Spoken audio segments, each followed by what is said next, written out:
안녕하세요. 저는 60대 여자입니다. 어릴 때 우리 집엔 온갖 종류의 그릇이 가득했어요. 아빠는 주방 그릇을 만드는 중소기업의 회장이었는데 신제품이 나올 때마다 가장 먼저 우리 집에서 사용해보게 했어요. 한 번은 제 생일 때 제가 가장 좋아하던 만화 캐릭터가 그려진 그릇 세트를 선물해 주셨는데 소꿉놀이 하다가 깨먹고 많이 울었던 기억이 납니다. 저는 친구들과 주로 우리 집 큰 나무 아래에서 소꿉놀이를 하고 놀았어요. 소꿉놀이를 하고 있으면 저 멀리 집에서 엄마가 저를 부르곤 했죠. 이제 그만 놀고 밥 먹어야지. 어릴 때의 기억이서인지는 몰라도 마당에서 집까지의 거리가 꽤 됐어요. 친구를 보내고 집으로 달려가는 길이 드넓은 초원을 달리는 것처럼 아득하게 느껴질 정도였죠. 그렇게 밥을 먹으러 들어가면 꼭 한 번씩 큰 소리가 났어요. 바로 오빠 때문이었죠. 저에겐 나이 차이가 좀 있는 오빠가 있었는데 오빠는 학창시절부터 사고를 많이 치고 다녔어요. 도대체 언제까지 방황만 하고 다닐 거야? 네가 뭐가 부족해서 노는 애들과 어울려 다니면서 오토바이나 타고 도대체 뭐가 불만이야? 이런 게 불만이라고요. 나 좀 그냥 내버려 둬요. 오토바이 좀 탄다고 별일 없어요. 네가 그 녀석들이랑 어울려 다니면서 오토바이만 타냐? 술 마시고 담배까지 피우잖아. 아 진짜 나도 좀 있으면 성인이에요. 그럼 성인이 된 다음에 해. 그땐 진짜 간섭 안 할 거예요? 너 아빠한테 그게 무슨 말버릇이니? 엄마도 왜 맨날 아빠 편만 들어요? 나도 갑갑하니까 이러는 거잖아. 너 이 자식 엄마한테 지금 반말했어?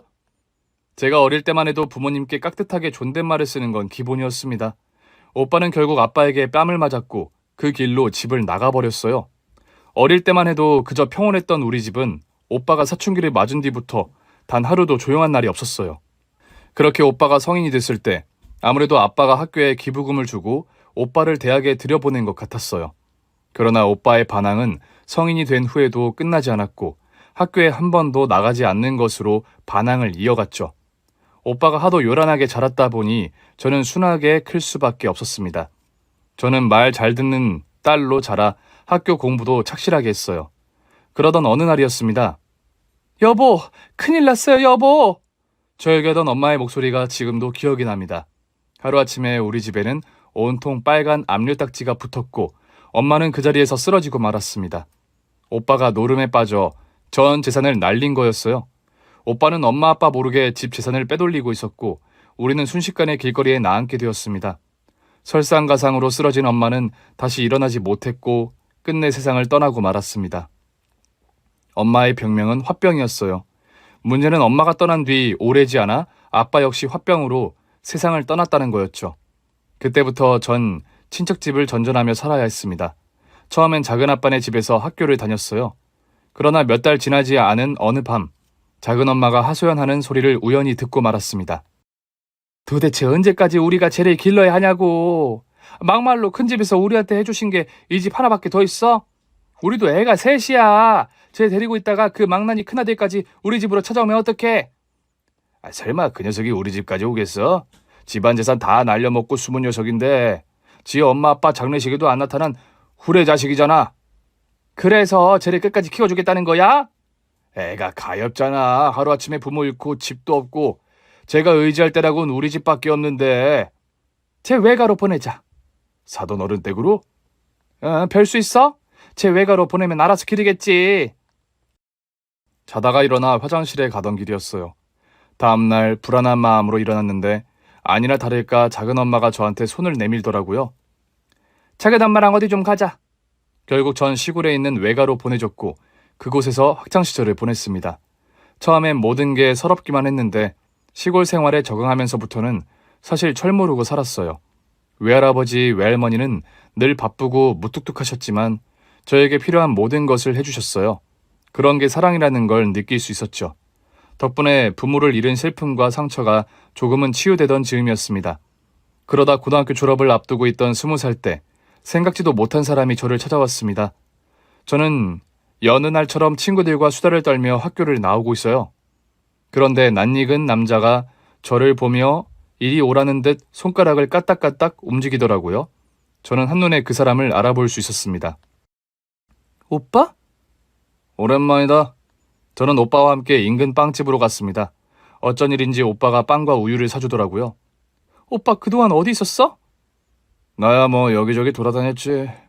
넌 왜 가 있었구나. 한참을 찾았다. 날 왜? 왜긴 왜야. 이 세상에 혈육이라고는 우리 둘뿐이잖아. 이제 오빠랑 같이 살아야지. 갑자기 찾아와서는 혈육이네 뭐네 하며 같이 살자고 하더라고요. 솔직히 내키지 않았습니다. 그러나 저에게 빵도 사주고 뭐가 묻었다며 챙겨주는 오빠를 보고 있자니 이제 철이 좀 든 건가 싶더라고요. 오빠가 미안했어. 엄마랑 아빠 그렇게 된 것도 내 탓인 거 알아. 나타날 낯짝이 없어. 차마 장례식에도 못 갔어. 지금도 그래. 차마 외가로 못 가겠더라. 그냥 네가 슬쩍 집만 들고 나와. 오빠가 서울에 너랑 살 집도 다 마련해놨고 전학 가서 서울에서 학교 가자. 지금 바로? 근데 외할머니나 외할아버지한테 말했다가는 못 가게 할 게 뻔하니까 그냥 나 믿고 조용히 나와. 내가 변했다는 걸 누가 믿겠어. 그래도 넌 믿어줄 거지? 자기가 하나뿐인 혈육이라며 너를 살살 달래는데 결국 전 넘어가고 말았습니다.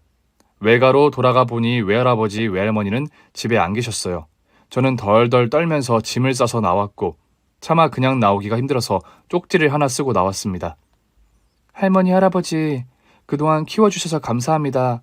오빠가 와서 같이 가려고요. 서울에 가서 다시 연락드릴게요. 그러나 오빠가 저를 데리고 탄 버스는 서울행이 아니었어요. 오빠, 우리 서울 가는 거 아니야? 갈 건데 잠깐 들를 데가 있어서 그냥 한숨 푹 자고 있어. 처음엔 잘 생각이 아니었는데 하도 오래 차를 타다 보니 잠이 들었던 것 같아요. 잠에서 깼을 때 전 생전 처음 보는 집에 누워 있었습니다. 오빠 어딨어? 밖은 온통 캄캄했고 저 혼자 방 안에 덩그러니 누워 있더라고요. 그때 누군가 문을 열고 들어왔습니다. 웬 아주머니였는데 저를 위아래로 훑어보는 겁니다. 20살이라고? 네? 아줌마는 누구신데? 누구긴 누구야. 네가 하늘같이 모셔야 할 시어머니지. 네? 젊으니까 애는 잘 낳겠지 뭐. 도대체 무슨 말씀을... 아니 이렇게 머리가 나빠서야. 아직도 상황 파악이 안 돼? 네 오빠가 널 우리 집에 팔고 간 거 아니야? 하루아침에 전 이름도 얼굴도 모르는 남자의 아내로 팔려버렸고 오빠는 이미 도망치고 없었습니다. 시댁에서의 일상은 지옥 그 자체였어요. 제 남편이라며 나타난 남자는 첫 모습부터 술에 취해 고주망태가 된 모습이었고 시어머니라는 사람은 구박할 거리만 찾아다니며 저를 괴롭혔습니다. 아니, 넌 나이가 20살인데 밥도 이렇게 못 짓니? 죄송합니다. 그리고 된장찌개에 누가 이렇게 물을 많이 넣니? 제가 처음 끓여봐서요. 아니, 네 오빠는 네가 산전수전 다 겪어봤다고 할 줄 아는 게 많다고 했는데 이거 완전 사기 아니야? 사기를 당한 건 저였습니다. 그것도 집안을 말아먹은 것도 모자라 부모님까지 세상을 떠나게 한 친오빠에게서요. 갑자기 눈물이 나더라고요. 하루아침에 낯선 집, 낯선 부엌에서 생전 해본 적도 없는 밥을 차리는데 외할머니가 차려주시던 밥상이 떠오르더라고요. 내가 무슨 생각으로 오빠를 믿고 따라 나섰을까 싶었죠. 처음엔 도망치려고 여러 번 시도했습니다. 그날 밤 그 집 식구들이 잠든 사이에 몰래 집을 나왔었어요. 그러나 아무리 걸어도 버스 터미널은커녕 구멍가게 하나 보이지 않더라고요. 시골이라는 밤에는 사람도 없어서 물어볼 사람도 없었습니다. 그래도 저 집에서 억지로 결혼을 하느니 도망치는 게 낫다고 생각했지만 결국 붙잡히고 말았죠. 저는 결국 그 남자와 마을잔치까지 벌이며 결혼식을 올렸어요. 그래도 술이 깬 모습은 순해 보이더라고요. 저를 보고 해맑게 웃기도 하고 따뜻한 말도 해주었습니다. 낯선 동네에 갑자기 와서 힘들 거 알아. 사람 사는 거 뭐 있어? 서로 정붙이고 살면 또 살아가는 거지. 오빠 때문에 팔려가서 한 결혼이었지만 어쩌면 평생 의지할 수 있는 사람을 만난 걸지도 모르겠다는 생각이 들더라고요. 그러나 남편의 순하고 따뜻한 모습은 어디까지나 술에 취하지 않았을 때뿐이었습니다. 그는 밤마다 술에 취해 집에 들어왔고 집에 있는 온갖 것들을 무기 삼아 저를 괴롭혔어요. 그렇게 밤새 난동을 부리고 나면 아침에는 제 앞에 무릎을 꿇고 빌었습니다. 내가 두 번 다시 술을 마시면 사람이 아니야. 미안해. 내가 잘못했어. 저는 멍투성이가 된 얼굴로 그 사람을 믿고 또 믿었습니다. 그러나 몇 달이 지나도 남편은 술을 끊기는커녕 술을 먹는 시간은 더 늘어만 갔습니다. 시어머니는 그런 저를 집 밖에도 나가지 못하게 했어요. 넌 그 얼굴 좀 어떻게 할 수 없니?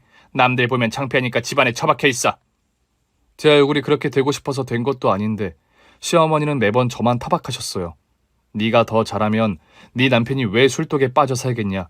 네가 잘못 들어와서 제가 더 술에 빠져 산다. 그곳에서 산 지 1년쯤 됐을 땐 그 마을의 지리를 다 익힌 뒤였습니다. 시댁은 시내에서도 산등성이 하나를 넘어야 있는 외진 동네였어요. 얼굴에 멍이 사라지지 않는 1년을 꼬박 채운 그 밤, 저는 어렵게 모은 차비를 들고 그 집을 나왔습니다.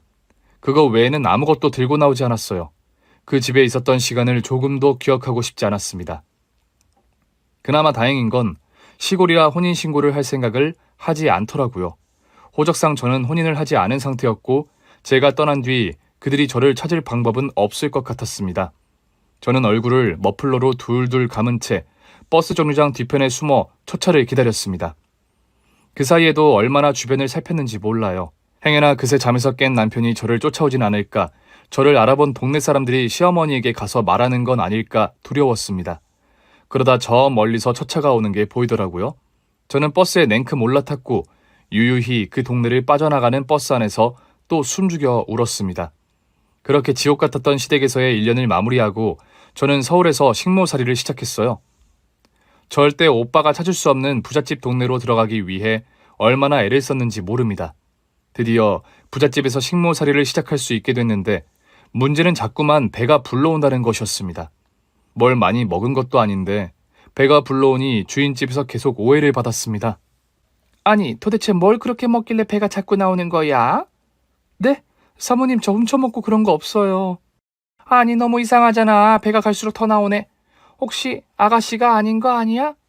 배가 봉긋해지고서야 깨달았어요. 제가 임신을 했다는 걸요. 저는 덜덜 떨며 사모님에게 말했습니다. 사모님, 사실 제가 결혼을 했었는데 아무래도 아이를 가진 것 같아요. 미혼이 아니었어? 아니, 그럼 신랑은? 없어요. 그때 제가 할 수 있는 거짓말뿐이었어요. 저는 신랑이 세상을 떠났다고 둘러댔고 사모님은 제 사정을 불쌍히 여겨주셨습니다. 일단 아이 낳을 때까지는 있어요. 근데 아이까지 데리고 우리 집에 있는 건 곤란해. 더더구나 갓난쟁이를 보면서 어떻게 식모 일을 해. 다른 집을 알아보는 게 좋겠어. 아이만 맡기면 괜찮은 거죠? 아이를 맡길 때가 있어? 예, 저 오빠가 있어요. 그래, 그럼 아이 낳고 잘 맡기고 오든가. 저는 입에도 담기 싫었던 오빠를 언급하고 말았습니다. 사실 오빠는 찾으려면 찾을 수 있어요. 서울로 돌아와 식모 일을 하던 중 외가에 연락한 적이 있었어요. 제가 떠나고 그 충격으로 인해 외할머니가 돌아가셨다고 하더라고요. 그런데 그때 오빠가 와서 상주 노릇을 했다는 겁니다. 오빠가 결혼했다며 외가 식구들에게 여자까지 소개했다고 하더라고요. 씹어먹어도 분이 풀리지 않을 오빠였지만 외할머니가 돌아가신 뒤 치매까지 앓고 있다는 외할아버지에게 아이를 맡길 수도 없고 방법은 오빠뿐이었습니다.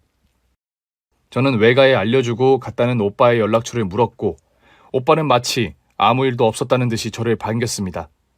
내 동생, 결국 그 집에 못 살았구나. 내가 그럴 것 같았어. 그래도 인생의 좋은 경험이지 뭐, 그치? 분노로 인해 속이 부글거렸지만 꾹 참고 말했습니다. 오빠도 나한테 용서받지 못할 죄를 지은 건 알 거야, 그치? 야, 동생이 오빠 결혼 자금 대준 거라고 생각해. 막말로 네가 지금까지 나한테 해준 게 뭐냐? 정말 상종을 하기도 싫더라고요. 하지만 아이를 잘 키우기 위해서라도 일은 해야 했어요. 오빠 때문에 고등학교도 졸업 못하고 집도 없던 제가 할 수 있는 일이라곤 숙식 제공을 해주는 식모밖에 없었거든요. 오빠, 내가 그 일은 용서해줄게. 대신 이번엔 오빠가 날 위해서 딱 하나만 해줘. 알았어. 내가 또 한다면 하지. 뭔데? 오빠 결혼했다며? 혹시 아이도 있어? 아니, 난 아직 애는 없지. 그럼 당분간 내 애 좀 키워줘. 저는 일단 아이가 걸을 수 있을 때까지만 키워달라고 부탁했습니다. 그 뒤엔 아이까지 상주가 가능한 식모일을 찾아볼 생각이었어요. 오빠는 흔쾌히 그러겠다고 하더라고요. 오빠가 그 정도는 해줘야지.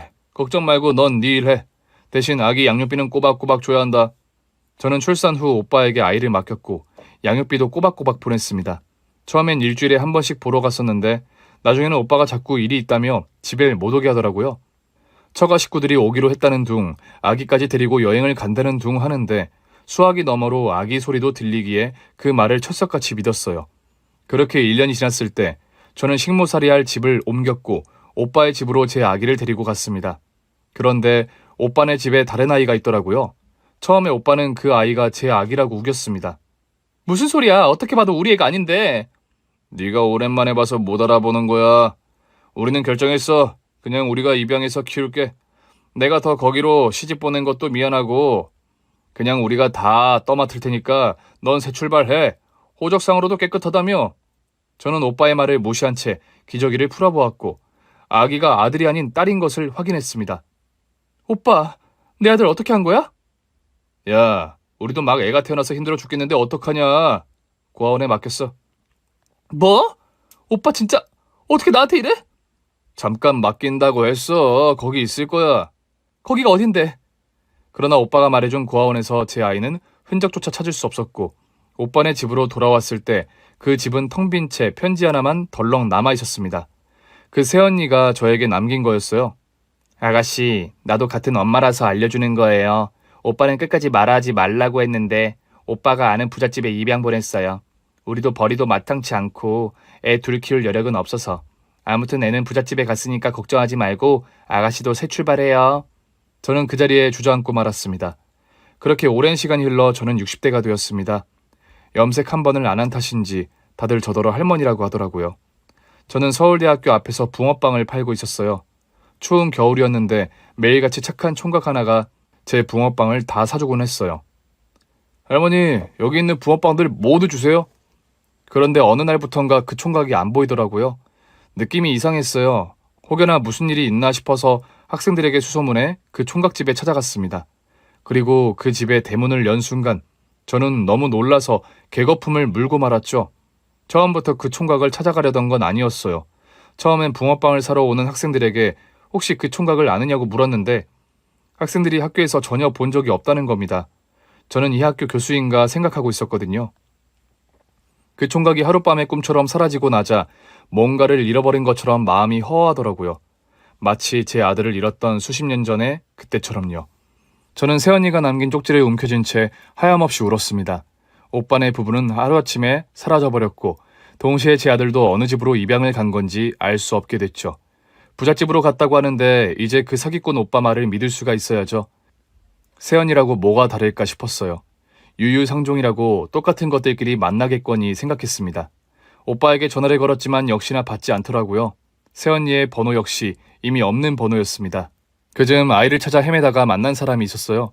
저보다 나이가 조금 더 있는 언니였는데 그 언니 역시 아이를 잃고 계속 찾는 중이었죠.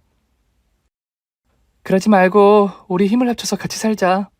저는 그 언니가 하고 있다는 식당으로 들어가 숙식을 해결하며 일하기 시작했습니다. 우리는 일을 하는 시간 외에는 아이를 찾는 전단을 뿌리며 돌아다녔고 우리 인생의 목적은 오직 잃어버린 아이를 찾는 데 있는 것처럼 살았어요. 그러던 어느 날 언니의 연락처로 전화가 한 통 왔습니다. 저기 아이에 대해 하고 싶은 말이 있어서요. 근데 혹시 보상금도 주나요? 저 혹시 어떤 아이인지... 전화를 걸어온 여자가 제 아이에 대해 할 말이 있다고 했다는 겁니다. 언니, 저 좀 바꿔주세요. 저는 다급히 그 여자와 통화를 이어갔습니다. 저희 아이를 어떻게 아시는 거예요? 보신 적이 있나요? 예, 본 적 있죠. 그런데 목소리가 어디서 들어본 것 같더라고요. 저 보상금이 필요하신 거면 제가 드릴 테니까 일단 좀 만나요. 아, 만나는 건 좀... 제가 위치를 알려드릴 테니까 일단 보상금을 보내주시겠어요? 아무리 들어도 들어본 적이 있는 목소리였습니다. 저희 아이를 언제 보신 거죠? 아주 아기였을 때 봤어요. 제보자는 제 아들의 엉덩이에 있는 몽고점의 위치까지 잘 알고 있더라고요. 새언니... 저는 그제야 목소리의 주인공을 떠올렸고 제가 부르자 여자가 갑자기 눈물을 터뜨리더라고요. 아가씨, 우리 벌 받았나 봐요. 오빠 세상 떠났어요. 언제요? 사고로 나랑 애 둘뿐인데 생활비가 없어요. 언니 일단 나 좀 만나요. 언니는 알 거 아니에요. 우리 애 어느 집으로 입양 간 건지. 그럼 나 돈 줄 거예요? 저는 한숨은 다 나왔습니다. 줄 테니까 만나자고요. 나 신고할 거 아니죠? 그래서 도망간 거예요? 쪽지 하나 달랑 남겨놓고? 그럼 어떡해요. 오빠가 이번엔 동생이 절대 가만히 안 둘 거라고 애 팔아서 번 돈으로 도망치자고 하는데. 애를 팔아서 번 돈으로 도망쳤다는 말을 듣는 순간 또다시 속에서 천불이 났습니다. 우리 오빠는 우리 집에 있는 모든 걸 다 팔아넘긴 파렴치한이었어요. 만나자고요. 안 그러면 지금 바로 신고해서 언니 잡혀가게 할 거니까. 결국 전 새언니와 만날 수 있었습니다. 몇 년 만에 새언니를 보는데 딱 거짓골이더라고요. 아이는요? 유치원 갔어요. 말해봐요. 어느 집에 보냈는지.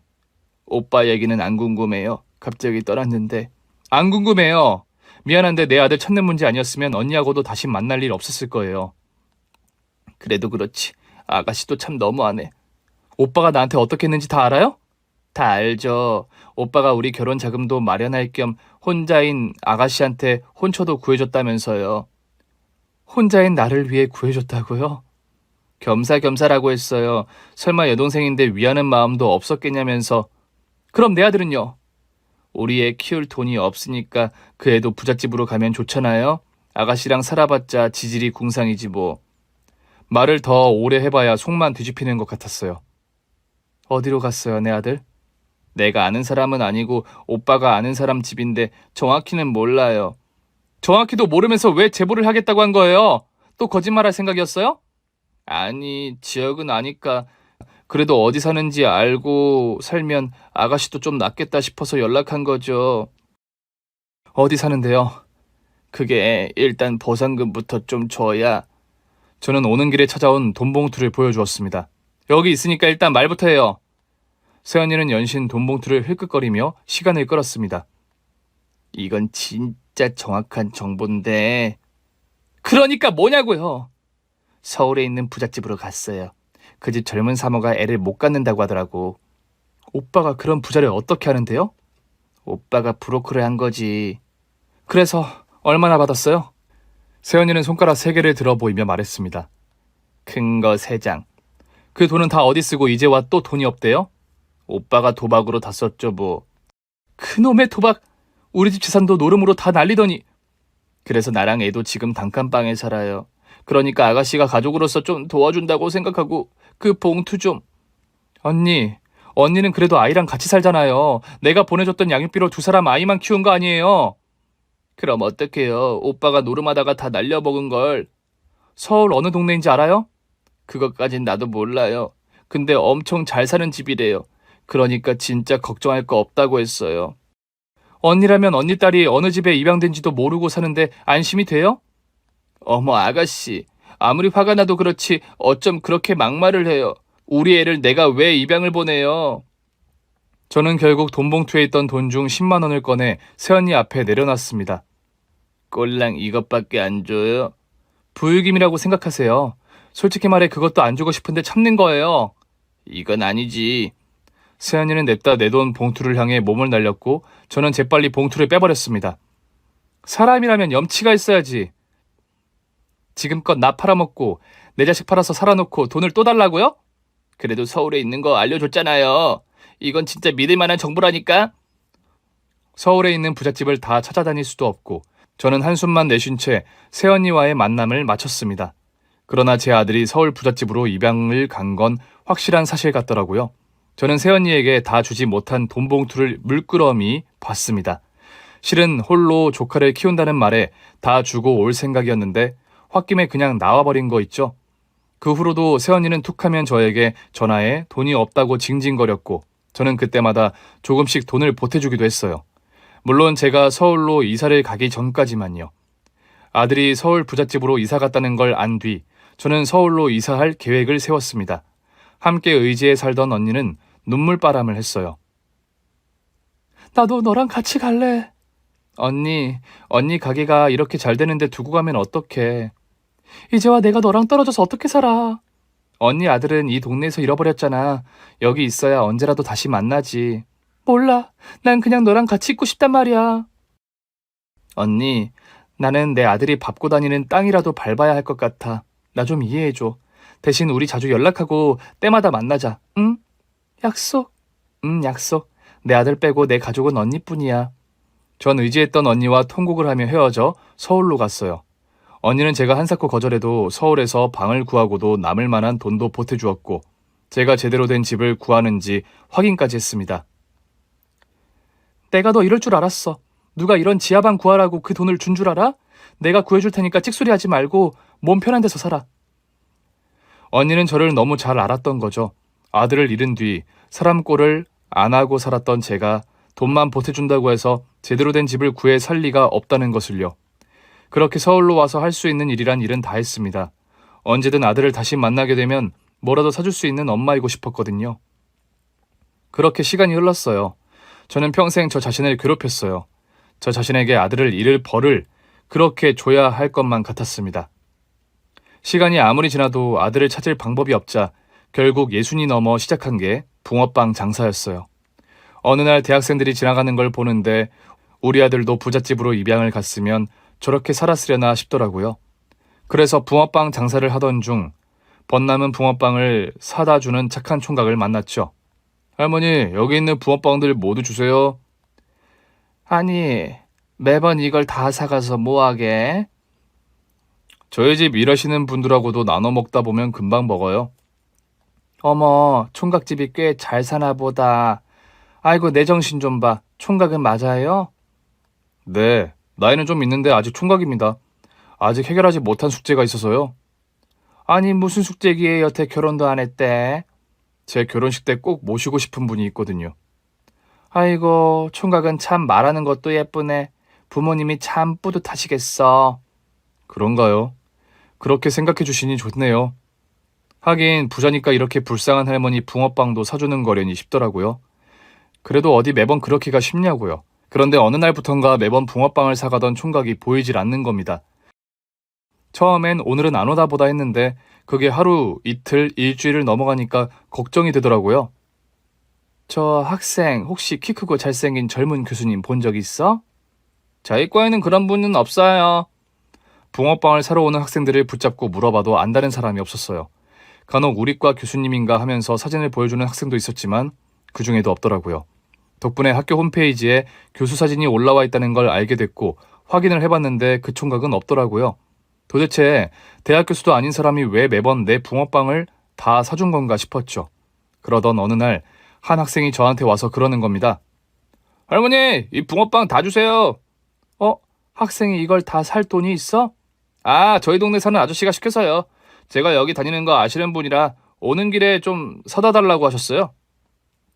혹시 그 아저씨가 전에도 여기서 붕어빵 산 적 있대?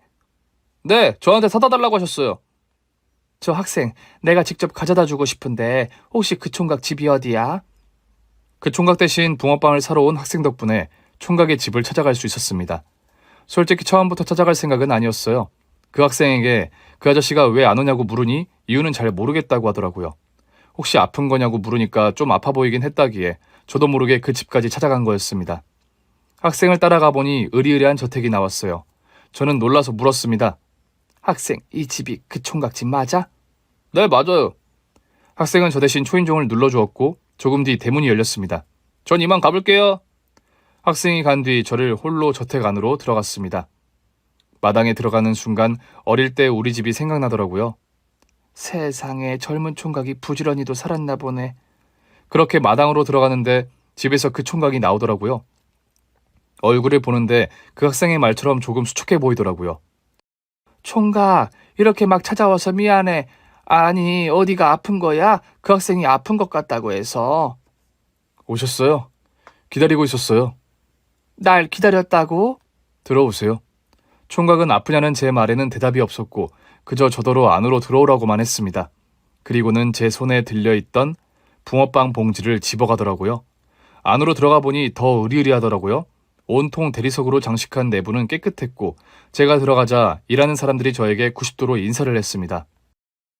어서 오십시오, 큰 사모님. 저는 깜짝 놀라고 말았습니다.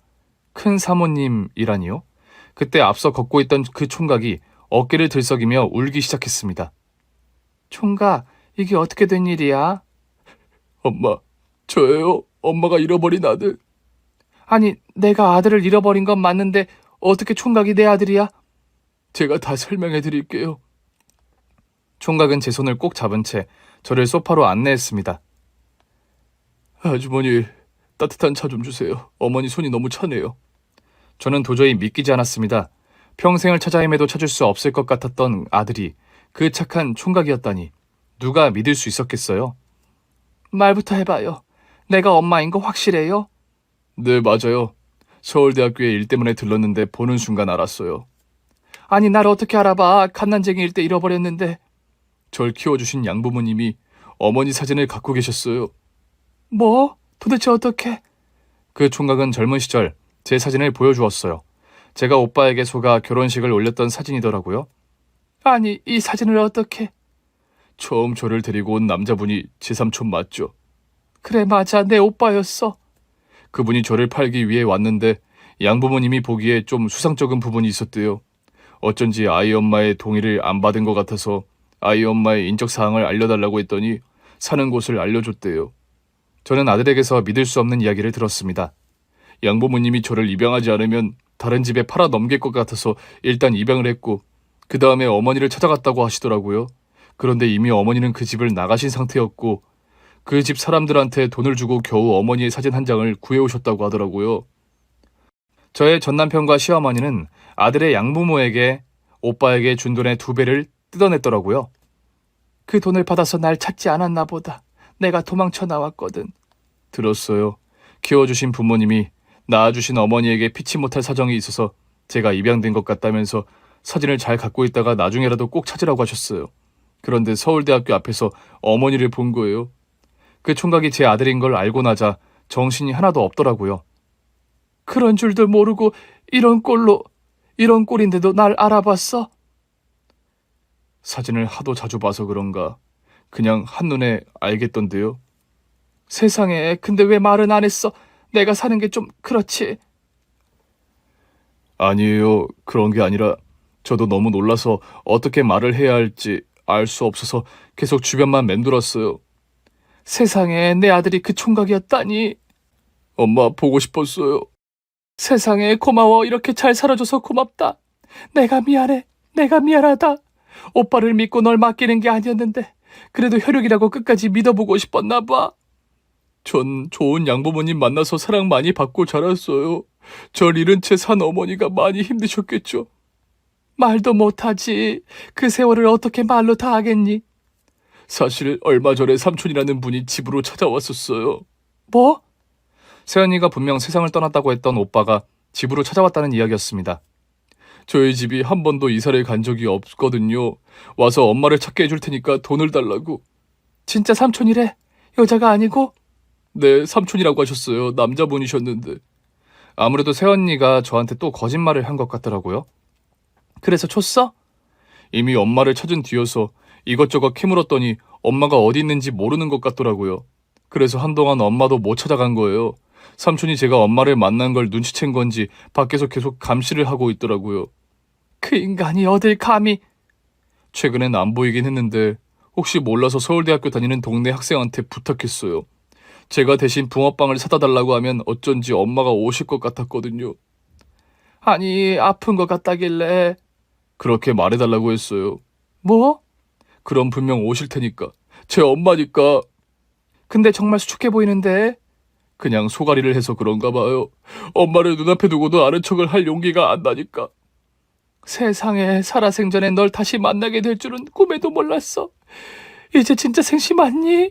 한 번만 만져봐도 될까? 언제까지고 만져보셔도 돼요. 저 살아있는 엄마 아들 맞아요. 아들을 키워주신 양부모님은 이미 세상을 떠난 뒤였고 아들은 양부모님의 모든 재산을 상속받았다고 하더라고요. 현재는 양부모님이 운영하던 기업의 대표로 있다면서 저에게 합가를 하자고 하더라고요. 아들, 엄마는 널 다시 만난 거로도 충분해. 너도 장가도 가야 하고 너 식구도 만들어야 할 텐데 이제와 내가 네 짐이 될 수는 없어. 며칠 뒤 아들이 저를 다시 집으로 초대했어요. 그리고 그 자리에는 아들이 오래 만났다는 여자친구도 와 있었습니다. 어머니 안녕하세요. 드디어 뵙네요. 미안해요. 나 때문에 결혼도 못한 거네. 어머니 전혀 아니에요. 물론 오빠가 친어머니를 찾고 나서 결혼하고 싶어 하기도 했지만 저도 바빠서 결혼 생각이 별로 없었어요. 어머니도 아시겠지만 요즘 여자들 결혼하는 거 별로 안 좋아하잖아요. 제가 통번역사라 외국에 나갈 일도 많고 해서 결혼은 최대한 늦게 하자고 하던 차에 오빠가 어머니를 찾았다고 해서 급히 귀국한 거예요. 저도 얼른 인사드리고 싶어서요. 어머님 너무 반가워요. 오빠가 정말 평생 그리워했어요. 저는 아들의 여자친구와 인사도 하고 아들의 여자친구가 돌아간 뒤 아들이 저에게 멋지게 꾸민 방을 보여주더라고요. 여기가 엄마 방이에요. 뭐? 아유, 나 안 들어온다니까. 엄마, 이제야 만났는데 저랑 같이 사는 게 그렇게 싫으세요? 싫긴 왜 싫어. 그래도 여자친구도 오고 할 텐데 이제와 내가 어떻게 엄마 노릇을 해. 엄마 아들 돈 잘 벌어요. 재산도 많고요. 이제 그만 스스로 벌 주시고 저랑 행복하게 살아요. 엄마는 널 볼 낯이 없어. 그럼 엄마를 볼 낯 없게 만든 그 부분부터 처리해 볼까요? 응? 안 그래도 삼촌이란 분이랑 조만간 만나기로 했어요. 저는 아들이 말하는 삼촌이 정말 제 오빠인지부터 확인하고 싶었습니다. 저는 아들과 함께 삼촌을 만난다는 자리로 갔고 다른 자리에 숨어서 아들을 지켜봤습니다. 조금 뒤 정말 오빠가 그 자리에 나왔어요. 그 옆에는 세연이도 있었습니다. 조카야, 내 도움에 네가 어떻게 떵떵거리고 사는데 삼촌한테 집 한 채는 해줄 수 있잖아. 그래, 혈육 좋다는 게 뭐야? 너는 그렇게 좋은 집 살면서 우리는 단칸방 사는 걸 보고 싶니? 우리 집에 저 파실 때도 돈을 꽤 받아가신 거로 아는데. 그거야 금방 썼지. 그게 뭐 네가 지금 가진 거에 비하면 돈이라고 할 수 있니? 조카 판 돈인데 함부로 쓰셨나 봐요. 저희 엄마 파신 돈도 그렇고. 야, 너 지금 잘 산다고 삼촌한테 훈계하는 거냐? 저는 멀쩡히 살아있는 오빠를 보고 기가 찼습니다. 더는 들어줄 수가 없어서 아들 곁으로 가서 앉았더니 두 내외가 유령이라도 본 것처럼 놀라더라고요. 언니, 오빠가 저 세상 갔다더니 이렇게 멀쩡하게 살아있네요. 어머 아가씨 오해해요. 나도 진짜 저 세상 간 줄 알고 통곡을 했었는데 어느 날 갑자기 집으로 돌아왔지 뭐예요. 오빠가 말해봐. 도대체 무슨 짓이야? 남의 집에 팔았으면 창피한 줄 알고 숨어 살 것이지 뭘 잘했다고 내 아들 앞에 버젓이 나타나? 야, 막말로 내가 부잣집에 안 보냈으면 너랑 거지꼴로 살았을 텐데. 너는 몰라도 얘는 나한테 감사해야지. 아들아, 지금 당장 경찰에 신고해. 날 엄한 집에 팔아넘긴 것도 모자라 너까지 팔아넘긴 인간들이야. 당장 신고해서 죗값 받게 하자. 네, 엄마. 야, 니들 진짜 이렇게 나올 거야? 저는 전화를 걸려하는 아들의 손을 붙잡았습니다. 분노로 인해 손이 덜덜 떨리고 있었어요. 아들이 제 손을 꼭 잡아주더라고요. 2번 다시 안 나타난다는 각서 쓰고 공증 받아요. 그거 들고 오면 처벌까진 안 받게 해줄게. 그래도 내 아들이 살아있었으니까 마지막으로 한번 참아주는 거예요. 그런데 만약에 2번 다시 우리 앞에 나타난다? 그때는 남은 평생 콩밥 먹으며 살 각오하세요. 지금껏 나랑 아들 팔고 나한테 뜯어간 돈만 해도 두 사람이 평생 일해도 못 벌 돈이야. 결정해. 어떻게 할 건지. 결국 오빠와 세연이는 저와 아들 앞에서 무릎까지 꿇은 채 싹싹 빌었고 2번 다시는 나타나지 않겠다며 줄행랑을 쳤습니다. 마음 같아서야 왜 처벌을 하고 싶지 않았겠어요. 그래도 아들과 다시 만났으니까 한 번은 더 선행을 베풀자 생각했어요. 비록 오빠로 인해 원치 않는 결혼도 했지만 그 결혼이 있었기에 아들을 만난 거니까요. 이후 전 아들의 고집에 못 이기는 척 합가를 허락했어요. 대신 아들이 결혼하면 나가서 살기로 합의를 했고 당분간은 아들과 잃어버린 시간을 되찾으려 합니다. 이미 다 커버린 아들과 뭘 할 수 있을까 고민이 많았는데 아들이 할 거리를 너무 많이 만들어서 영양제가 꼭 챙겨 먹어야 할 정도입니다. 엄마, 다음 달에 우리 유럽 가기로 한 거 있잖아. 아들, 너 언제 일하려고 맨날 엄마랑 여행만 다녀? 엄마, 내가 이래봬도 제발 2세야. 엄마랑 평생 놀러 다닐 돈은 있으니까 걱정하지 말고 따라만 오세요. 저는 아들과 잘 놀기 위해 운동도 배우고 있고요. 평생 못하고 산 호강을 아들 덕에 매일같이 하고 있어요. 그냥 비싼 거 먹고 좋은 운동할 수 있어서 좋은 게 아니라 아들이랑 함께해서 그저 다 좋네요. 저는 그냥 같이 산책만 해도 좋은데 아들은 제가 한 살이라도 더 젊을 때 좋은 추억을 많이 만들어주고 싶나 봅니다. 얼마 전엔 처음으로 염색도 했는데 10살은 젊어 보이더라고요. 아들이 이제야 할머니가 아니라 아주머니 같다고 절 놀립니다. 그저 아들과 함께하는 일상을 살고 싶었을 뿐인데 그 시간을 찾기까지 참 오랜 시간이 걸렸습니다. 그럼에도 제가 살아온 시간이 흔적이 되어 아들과 만났으니 이제 지난 날은 원망하지 않으려고요. 그저 그토록 기대했던 오늘이 온 것에 감사하며 아들과 행복한 하루하루를 살아가려 합니다. 오늘 준비한 사연은 여기까지입니다. 재미있게 들으셨다면 구독과 좋아요를 눌러주세요. 그럼 저는 다음 사연으로 찾아뵐게요. 오늘도 건강하고 행복하세요.